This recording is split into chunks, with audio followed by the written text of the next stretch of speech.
عرضنا الأمانة على السماوات والأرض والجبال فأبين أن يحملنها وأشفقن منها وحملها الإنسان إنه كان ظلوما جهولا. And mankind took on this responsibility, and mankind was constantly in a state of oppression and constantly in a state of ignorance. And Shaykh al-Islam ibn Taymiyyah, rahimahullah, he comments on this ayah and he says, the essence of every evil in this world are these two things: oppression and ignorance. Oppression and ignorance are the essence of every single form of evil in this world. Every evil. You will not find an evil from the evils of this world except that it comes under one of these two things. It is either a form of oppression or a form of ignorance. And this is why in our prayer we seek refuge from the oppressive people, i.e. those people who know the truth, but they still go ahead and do the wrong, so they're oppressive, and those people who don't know it and so they are ignorant. And like Ibn Taymiyyah said, all of the evil in the world comes from these two things: oppression and ignorance. Oppression and ignorance.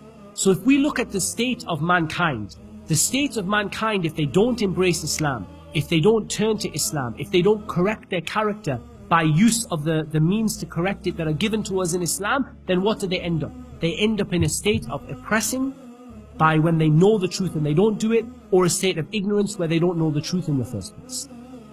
And the shaitan, he builds upon these two things. And he builds upon them with two key things. He builds upon them with shahawat, and he builds upon them with shubuhat.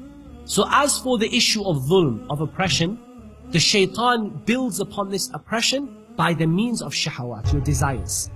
So the shaitan tries to get you to follow your desires, to follow what your soul craves for.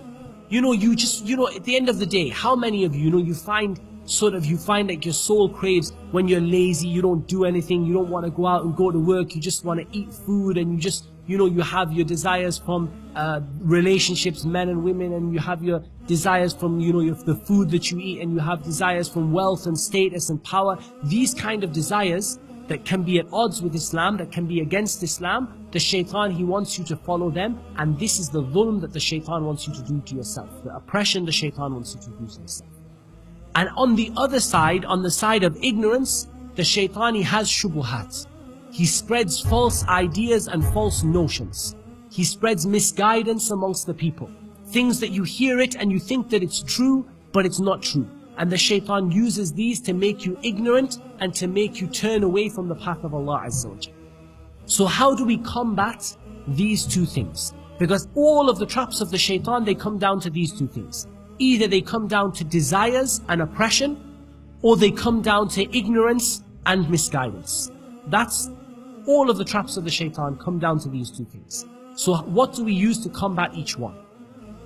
As for the issue of desires and self-oppression, we combat this by patience in obedience to Allah and patience in avoiding sin. So we do our best to prohibit our souls from following those things that they crave that are haram. And that's why Allah Azza wa Jalla mentions, وَأَمَّا مَنْ خَافَ مَقَامَ رَبِّهِ وَنَهَى النَّفْسَ عَنِ الْهَوَى. As for the one who fears what is going, he fears standing before his Lord, and he forbids his soul from its desires. He forbids its soul from the haram that it wants. The nature of your soul that Allah created you with is that it wants to incline itself towards evil. إِنَّ النَّفْسَ لَأَمَّارَةٌ بِالسُّوءِ إِلَّا مَا رَحِمَ رَبِّي. The soul is constantly inclining, moving itself towards evil. You have to rope it in and pull it back. One of the mashayikh, he once said to me, the soul of a man is like a camel. This is what he said to me. And I said, Shaykh, I have no idea what a camel is like, so you're going to have to explain this to me. So he said, look, it's this simple. The first time you ask a camel to sit for you, it takes all of your strength and you physically have to drag it down to the ground and hold it there. Once it's sat for you once, it will sit for you anytime. And your soul is like this.